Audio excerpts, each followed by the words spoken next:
ណីក៏មន្ត្រីផ្កាយមួយបើកបុកគេស្លាប់5នាក់ហើយរបួសម្នាក់នៅខេត្តបាត់ដំបងហ្នឹងឥឡូវហ្នឹងគឺត្រូវបានអាយកាបានបំបែកជាពីរសំណុំរឿងដោយសំណុំរឿងទី1ហ្នឹងគឺត្រូវបានចោទប្រកាន់ពីបទបើកបរដោយធ្វើប្រហែកជាមិនប្រុងប្រយ័ត្នបណ្ដាលឲ្យស្លាប់ដល់អ្នកដទៃបណ្ដាលឲ្យមានមនុស្សស្លាប់ជាច្រើនអ្នកនិងសំណុំរឿងទី2គឺត្រូវបានចោទប្រកាន់ពីបទបើកបរដោយធ្វើប្រហែកជាមិនប្រុងប្រយ័ត្នបណ្ដាលឲ្យរបួសដល់អ្នកដទៃនិងរត់គេចខ្លួនអាធ្ងន់ជាងគេគឺរត់គេចខ្លួននឹងបងប្អូនចាជនសង្ស័យឈ្មោះស៊ីវជ័យសិទ្ធភេទប្រុសអាយុ20ឆ្នាំជាអ្នកបើកបររថយន្តបង្កគ្រោះថ្នាក់លើផ្លូវជាតិលេខ5ចំណុចក្រុមទី12ភូមិកកឃុំកកស្រុកមងរស័យខេត្តបាត់ដំបងកាលពីវេលាម៉ោង10យប់នៅថ្ងៃទី27ខែមិនិនាឆ្នាំ2026បណ្ដាលឲ្យស្លាប់អ្នកជិះម៉ូតូចំនួន5នាក់ស្ត្រីមានផ្ទៃពោះម្នាក់និងរងរបួសចំនួន1នាក់ត្រូវបានបញ្ជូនខ្លួនទៅកាន់អាយកាអមសាលាដំបងខេត្តបាត់ដំបងនៅព្រឹកថ្ងៃទី2ខែមេសានេះបន្ទាប់ពីរូបគេហ្នឹងគឺត្រូវបានឪពុកម្ដាយនាំខ្លួនមកកាន់ស្នងការនគរបាលខេត្តបាត់ដំបងកាលពីថ្ងៃទី1ខែមេសាក្រោយរត់គេចខ្លួនបានជិត1សប្តាហ៍សេចក្តីប្រកាសរបស់អាយកាអមសាលាដំបងខេត្តបាត់ដំបងបានឲ្យដឹងថាក្រោយពីបានស្ដាប់ចម្លើយនិងពិនិត្យភស្តុតាងនានានៅក្នុងសំណុំរឿង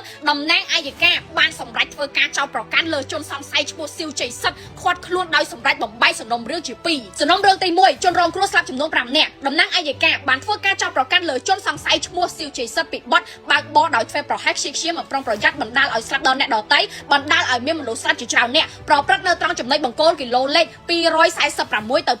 247នៅលើផ្លូវជាតិលេខ5ក្នុងក្រុមទី12ភូមិកកឃុំកកស្រុកមងរស័យខេត្តបាត់ដំបងកាលពីយប់ថ្ងៃទី27ខែមិនិនាឆ្នាំ2026សំណុំរឿងទី2ជនរងគ្រោះរបួសធ្ងន់ចំនួន1នាក់តំណាងអាយកាបានធ្វើការចោទប្រកាន់លើជនសង្ស័យឈ្មោះស៊ីវជ័យសិទ្ធពីបទបើកបរដោយធ្វើប្រហែកជាមិនប្រុងប្រយ័ត្នបណ្ដាលឲ្យរបួសដល់អ្នកដទៃនិងរត់គេចខ្លួនហើយក្រោយកើតហេតុអ្នកបើកបររថយន្តបង្កគ្រោះថ្នាក់បានរត់គេចខ្លួនពីកន្លែងកើតហេតុដោយបន្សល់ទុករថយន្តបង្កហេតុនៅទីនោះករណីនេះគឺបានផ្ទុះសម្រេចខ្លាំងមែនទែនទាមទាររងយុត្តិធម៌ជាបន្តបន្ទាប់ជាពិសេសនឹងគឺពីអ្នកប្រើប្រាស់បណ្ដាញសង្គមរហូតដល់មានបទបញ្ជាពីសម្ដេចមហាវរធិបតីហ៊ុនម៉ាណែតនាយករដ្ឋមន្ត្រីនៃកម្ពុជាឥឡូវសំណុំរឿងទាំងអស់នេះគឺត្រូវបានបញ្ជូនទៅចៅក្រមស៊ើបសួរនៃសាលាដំបងខេត្តបាត់ដំបងដើម្បីចាត់ការបន្តតាមនីតិវិធីច្បាប់